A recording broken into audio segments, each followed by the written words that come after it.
If you ever saw a wooden surfboard, it was probably hanging in somebody's house or underneath the deck.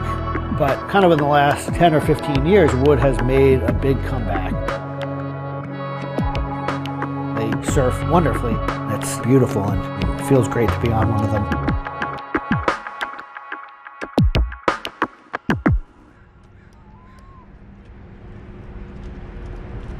I always had a love for wood and kind of passionate about things that went in the water. I've kind of been around wooden boats most of my life. There's just so much character. The way they're built, the stories that come with them, a lot of that has translated over to why we build surfboards the way we do. When we first started thinking about building surfboards, wood was the natural material we chose. They have a very high strength to weight ratio. Wooden surfboards have the longest history of use in the surf world than any other material. People have been surfing wooden surfboards since kind of the first documented history of people riding waves. The board starts in CAD, where we take a 3D model, break down the shape, and kind of create frames and templates and all the inner parts of the board that we get cut on a CNC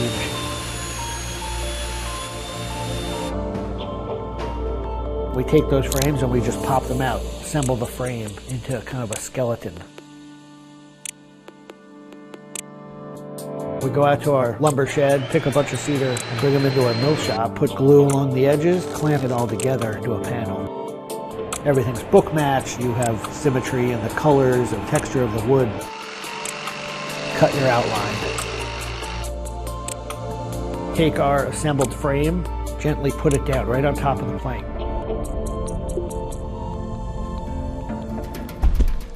Once that foundation is started, you're basically building up the three-dimensional shape, the outside part of the board, using lots of strips that kind of interlock and fit together.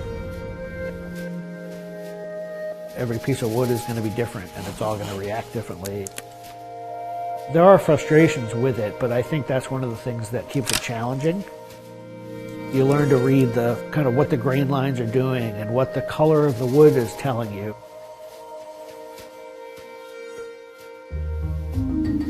Once those rails are cleaned up, we put our top planks on. It's a little bit like putting a lid on a box. It's like, this is it. Whatever's inside that board is staying inside that board. And by tensioning some rope, you can clamp the two together. It's like a time capsule.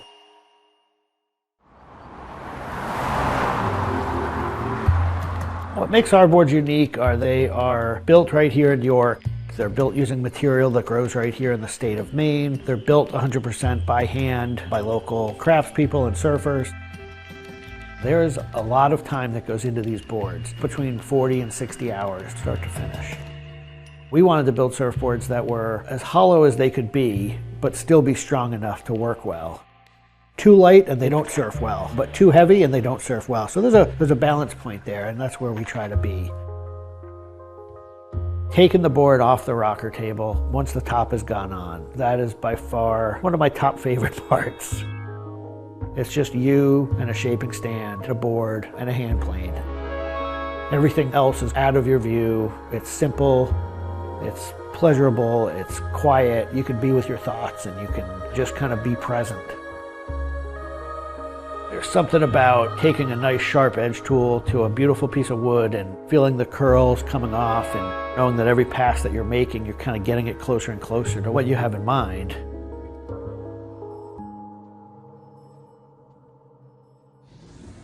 Once we've shaped it down and the board's looking like it's supposed to look like, time for it to go into the glassing room. 4-ounce fiberglass, laying it over the board, draping it over the edges, cutting it, applying epoxy, and on the board. Once both sides are lamb coated, it's time to put in the hardware. Drill and router and install the fin box. And on the other side, we drill and put in the leash plug and a vent.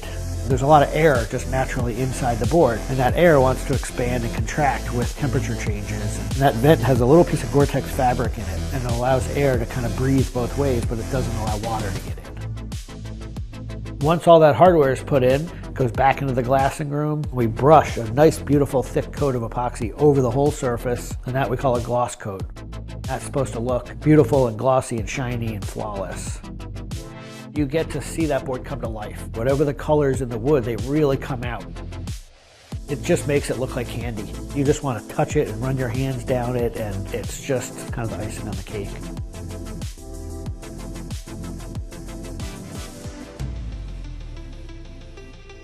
Once everything is hard, we put it into what we call the oven, get that epoxy to cure, really kind of bake it, and just get it to harden.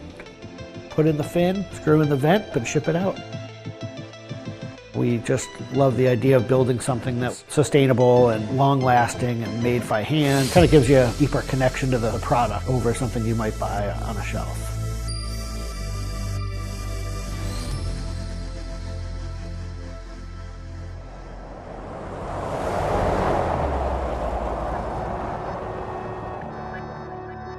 When a customer gets the board, they feel it. They 100% feel the amount of work and the amount of passion that went into the board.